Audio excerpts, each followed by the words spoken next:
So you had a life-changing experience. So how did that come about? After coming back from New York, I was diagnosed with a aneurysm on my aortic valve. If it blows, I'd be dead in less than a couple seconds. Yeah, it's a ticking time bomb. I mean, it really literally is. It's so many people that happens to, they don't even get a chance. And I asked God to give me a second chance.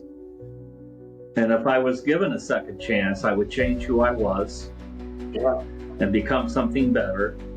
And if I was successful at that, then I would change professionally who I was and help others become more.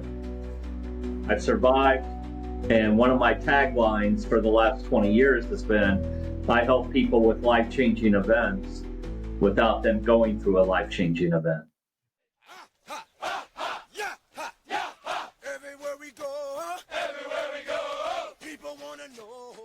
Welcome to I'm Up, He Sees Me, I'm Down, the show where we explore the real stories of resilience, faith, and leadership from the battlefield to the boardroom and beyond. This show is proudly sponsored by Project Icon, helping leaders rise with purpose and integrity. I'm your host, Mike Turner, and I'm honored to have you with us today. Let's dive into the conversation. Here we go. Motivated.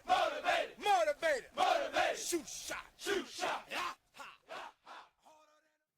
Hello, everyone. Welcome to another exciting episode of I'm Up, He Sees Me, I'm Down. And this is a podcast that we talk about pretty much everything business and life and Christians and Marines. So we, and not essentially in that order. We're going to break away from the mold a little bit here, and we're going to dive in a little bit. I have a guest with us, Paul Sylvester. Paul is a very accomplished gentleman. He has done a little bit of everything. I will say he's an award-winning executive, business coach, keynote speaker, and he's also the founder of Team Sylvester, which I'll allow him to talk about. He's based in Indianapolis, which is great. So for our racing fans, he's a former chief information officer and executive vice president for $1 billion, that's with a B, company. Paul now helps leaders and teams unlock their untapped potential. And Paul is going to have a little bit of a story for us. And I'm going to hopefully get to the meat of this and really kind of understand some of what makes Paul tick and why he may have decided to move in different directions in his career. Again, thank you, Paul, for joining us and coming on my podcast. I'm really excited to listen to your story and kind of really just understand your makeup and what things bestow of you. Okay. Thank you. Yeah. I'm glad to be here. Wonderful. So let's tell our audience first off, what did I not cover in the intro, and what is Paul all about? Yeah, I think you did a great job, Mike. Well, thank you. You know, I spent my whole career from high school and college wanting to be a CIO, Chief Information Officer, for a large organization. And I made that happen early in my 40s, helped take the company, $1 billion company, public. There were about 12 to 13 of us ringing the bell on the New York Stock Exchange and hugging and kissing and, enjoying everything. And 2 hours later, we were in the basement of the New York Stock Exchange having cocktails and hors d'oeuvres with our significant others, and a few fistfights break out. So, Of course. So we were one of those organizations that our product was making money hand over fist. And we all, in our own, were very successful executives. We just could not play in the same box together. And we ended up taking the company public. And shortly after that, I had a life-changing event that put me in a conundrum of sorts and changed my path of where I wanted to go and who I wanted to be. Okay. Well, so let's start there. I think that's a good segue into it. You obviously, and this is to be true of a lot of people. There's points in our career where we decide to pivot and decide chief information officer is not what I want to do anymore. I had a similar experience in January. I decided that, I was I don't know, call it a CTO, IT director. I've actually run the ninth largest church, but I've also run one of the largest national organizations in physician groups. So I'm right there with you. So I've done it, seen it. I enjoyed it. Don't get me wrong. I mean, and of course, I'm now in my 50s and I'm like, I'm not really, I'm not feeling that. I'm not feeling that corporate life. Maybe it's time to take a step back, maybe time to reevaluate. Let's talk about that. So you had a life-changing experience. So how did that come about? What? Yeah. So, corner office, CIO, a lot of money, a lot of stock now, gone public, stock's going crazy. 4 weeks after coming back from New York, I was diagnosed with a aneurysm on my aortic valve, and I had less than 20% chance of surviving. And for my audience, an aneurysm essentially means it's a blockage. Thank you. Yeah, you're yes, it needs to be explained. An aneurysm was like a pimple on my aortic valve that was ready to blow. And if it blows up the whole valve. And these are layman terms. My cardiologist will smack me for the way I'm describing this. Well, maybe he should be on next. So but the point is, if it blows, I'd be dead in less than a couple seconds. In fact, the life-changing event, was not only being diagnosed and having to have emergency open heart surgery, but it was understanding that I had my priest there to give me my last rites right outside the operating room. I had my wife at the time, and I had my 3 daughters who were 2 in middle school and 1 in high school, and I had to say goodbye to all of them. And I don't even know how to. I'm trying to process that. You're literally on your deathbed. In some ways, you're right up against it. You're like, hey, if I don't come out of this, these are the last words that I'm telling my family. If anybody has any experiences like that, that's essentially that right there. Well, that's your come to Jesus moment in a lot of ways. That's everybody's. And my family big in the Marines and all branches of the military. And I want to thank everyone who has served, whether Marines or National Guards or whatever. And in fact, I'm big into, one of the groups of helping families of the fallen, Folds of Honor. I've been a member of Folds of Honor here locally for 7 to 8 years, and it's a great group. But back to the story, because I know time is limited. At the time, I was on a gurney right outside of the operating room, and I had my last rites there, and my daughters and wife were there. And then, the nurse said, "Okay, family and father, go to the waiting room." Yeah. And it could be anywhere from a 8 to 14 hour surgery. So, obviously, if we get to the 8 to 10 hour, things are probably going to be going fairly well, because they were afraid as soon as they cut me open, the aneurysm would blow. Yeah, it's a ticking time bomb. I mean, It really literally is. It's so many people that happens to, they don't even get a chance. So the blessing is that you literally have an opportunity and you're in there. So take me through that. So obviously, you're going to forget after the anesthesia, but, talk me through it. So you know, the hardest part of that day was not the surgery. The hardest part of recovering was not recovering.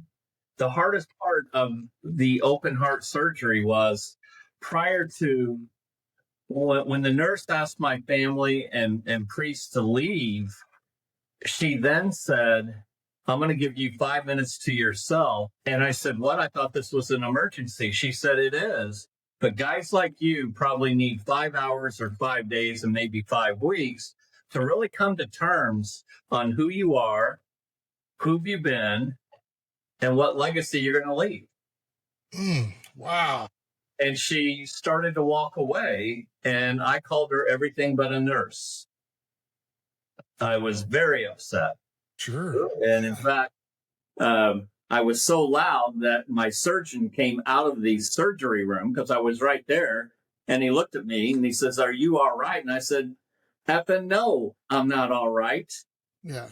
And he went back into the surgery room, but in those 5 minutes, whether it was 5 or 6 or 7 or 3, it felt like weeks and months because I had to take a look at myself and say, who am I? And am I going to go out with who I am? So I begged, I pleaded, I prayed, and I asked God to give me a second chance.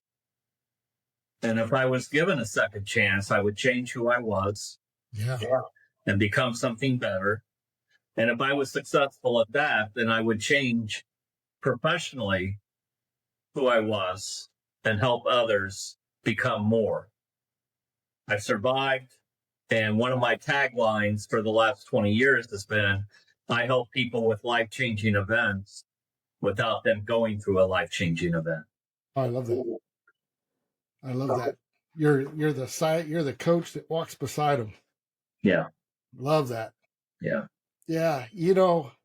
And it took, just 5 minutes, but you think, honestly, it took that big event to really come to grasp with the whole idea that, hey, up to this point, I was doing a lot of stuff for me, for my family. And you could justify it 100 different ways, right? We all at some level go through that. We just want better for our family, want better for us. We want the nicer cars. We want the nicer clothes. We want the bigger house, name it, right? I think that's right up there with everything else American stands for in a lot of ways, because we all do it. So you come out of the surgery, obviously you've had a full recovery. And you're now, so what's the first thing you did after you? Well, oh my gosh, this could go on for hours, but I'll keep it short.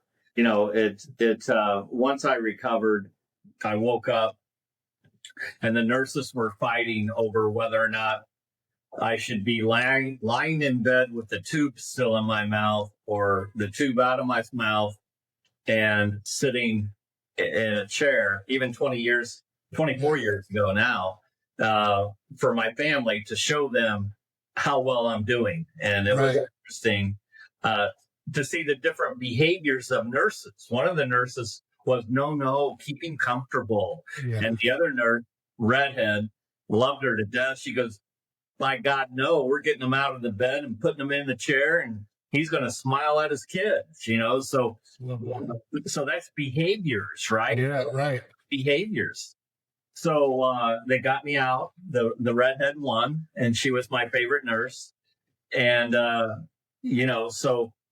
so through recovery, took about 6 to 8 weeks back then. I recovered fairly well. And then I went back to work, and about 4 weeks after being back at work, sitting in the corner office, $1 billion company, stocks are soaring. And I said, Friday afternoon, and I said, oh my gosh, I made a deal with God. Yeah. What am I going to do? And my first thought was, I'd be deaf. Yeah. And my second thought was no. So I wrote my out package.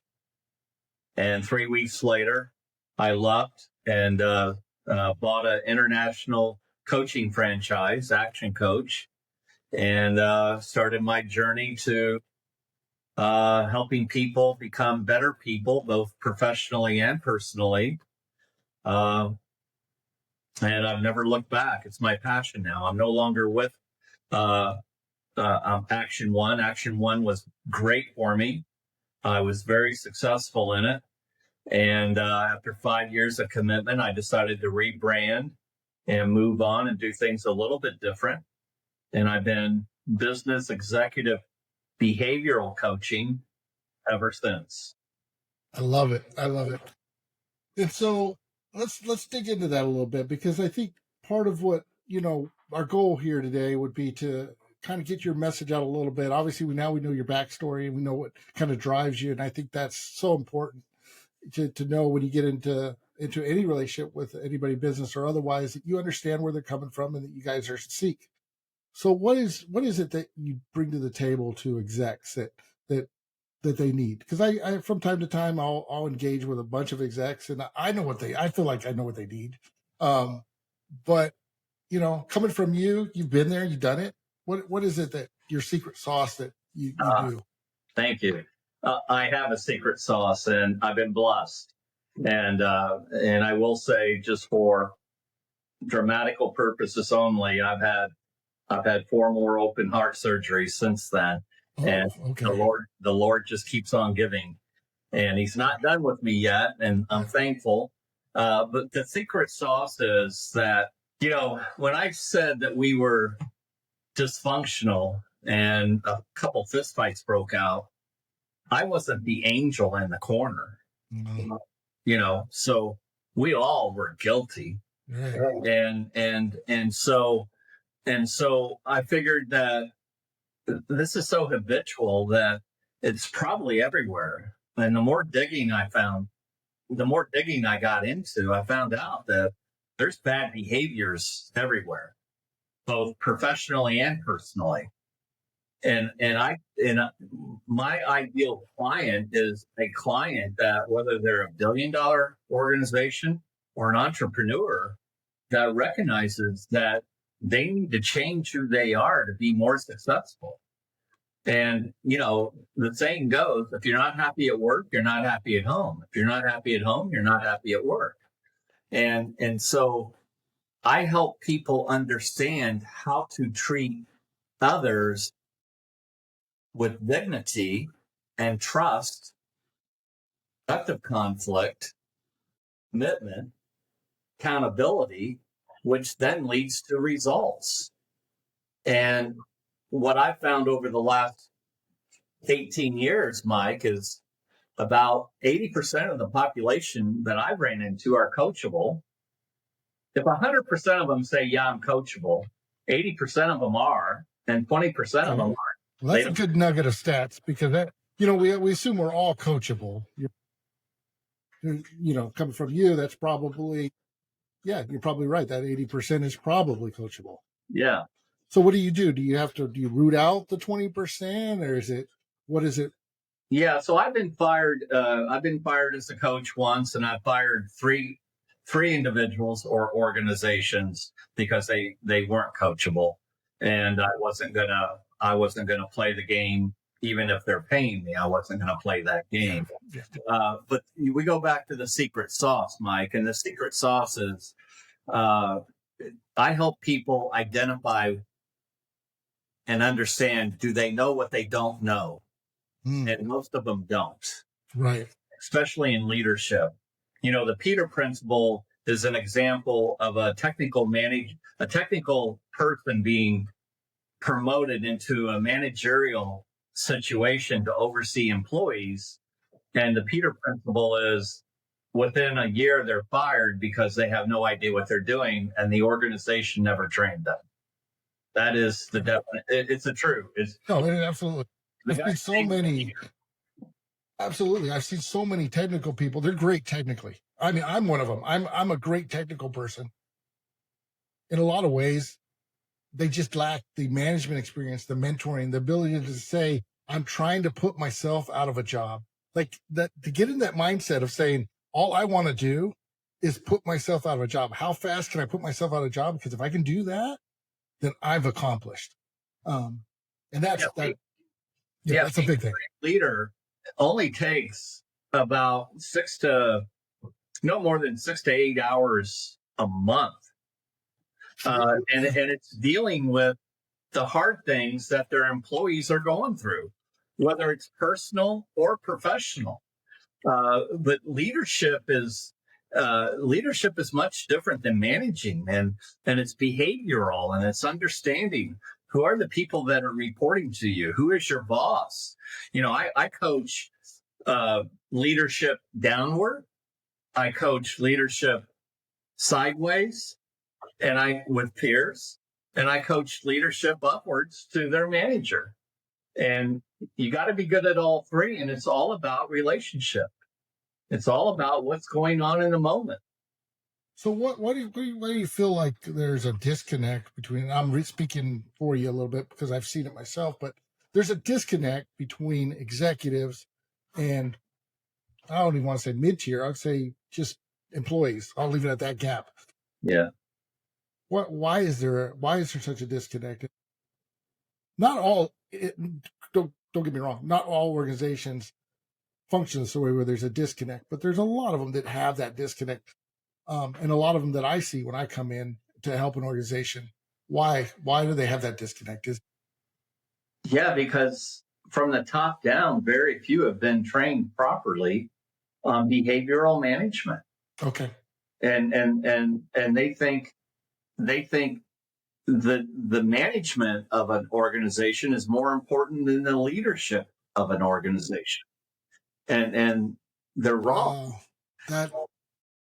That is so true. Like that really resonates with me because I come from a world of, I'll just say it. I went to the best school for leadership. It was about 9 years of leadership.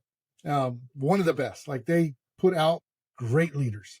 And so coming from that side of it, it's hard for me to comprehend people aren't good leaders at that level, but that's the truth. They lack that behavioral leadership ability. They lack that. And my part of it is unconscious competency. And then we have a small 20% that is conscious competent on being a bad leader, and they enjoy it. And that's the discussion for another day. Yeah.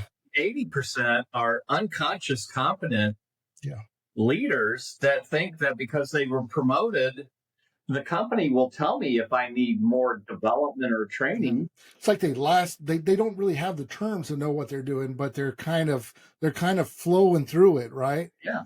Yeah.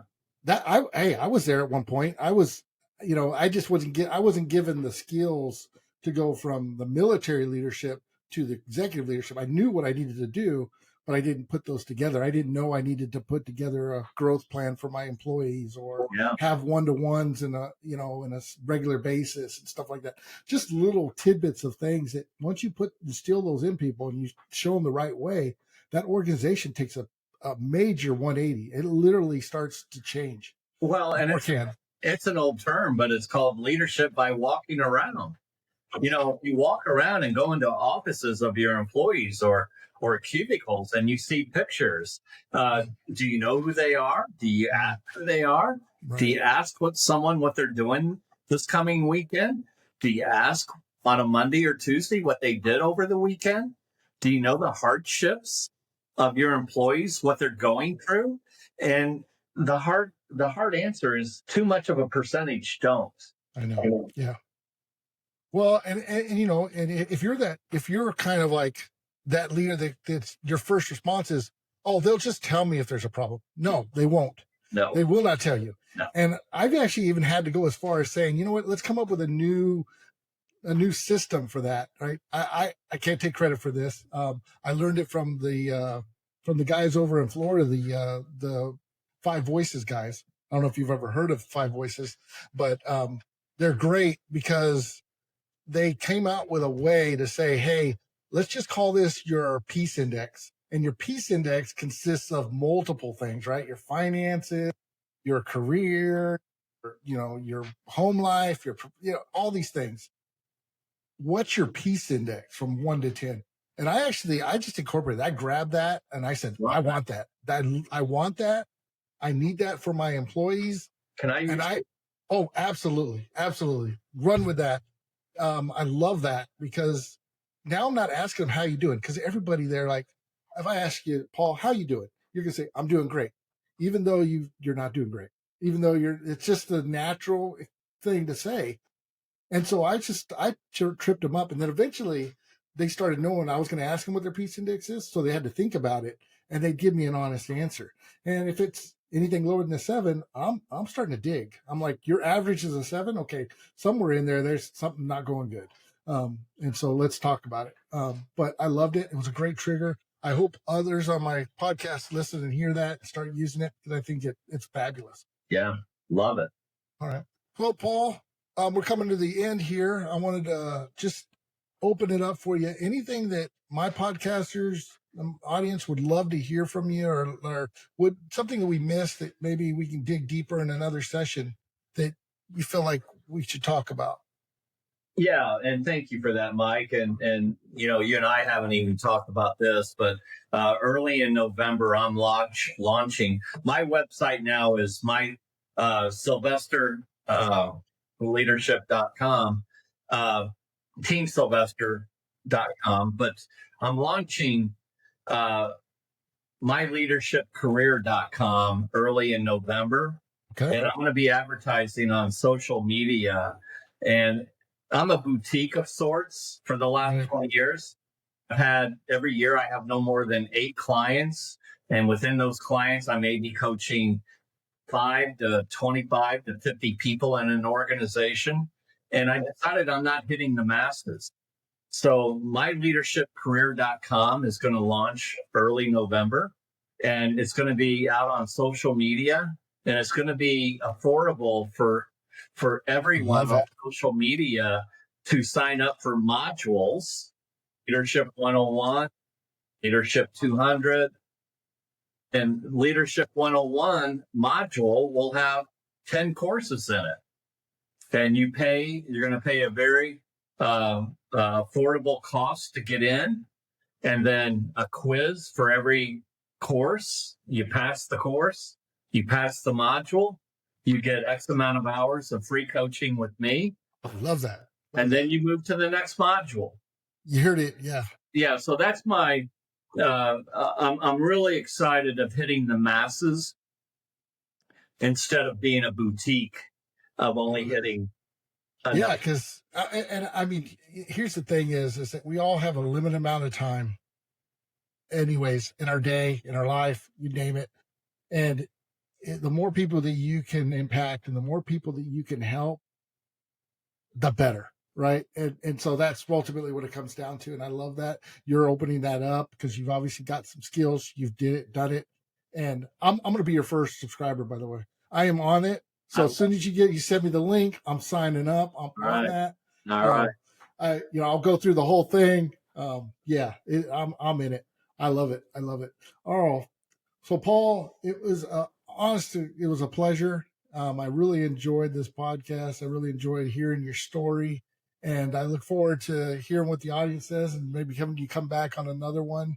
Again, you can reach Paul. What's your website again? My website currently is teamsylvester.com. I kind of stumbled there for a second, but it is teamsylvester.com today, and that will not go away. And early November is going to be myleadershipcareer.com, and they're going to be tied together. Team Sylvester is going to be for the big boys, for the organizations, and myleadershipcareer.com is going to be for everyone on social media that wants to enhance not only their professional life, but their personal life at home. I love it. I love it. It just, like I said, I'm signing up. I think it's great. It's awesome. You've heard it here first. Paul Sylvester, appreciate it. Love it. You've on Mike's I'm Up, He Sees Me, I'm Down podcast. And again, thank you, Paul. Thank you, everyone, for joining us. Have a great day. Thank you, Mike.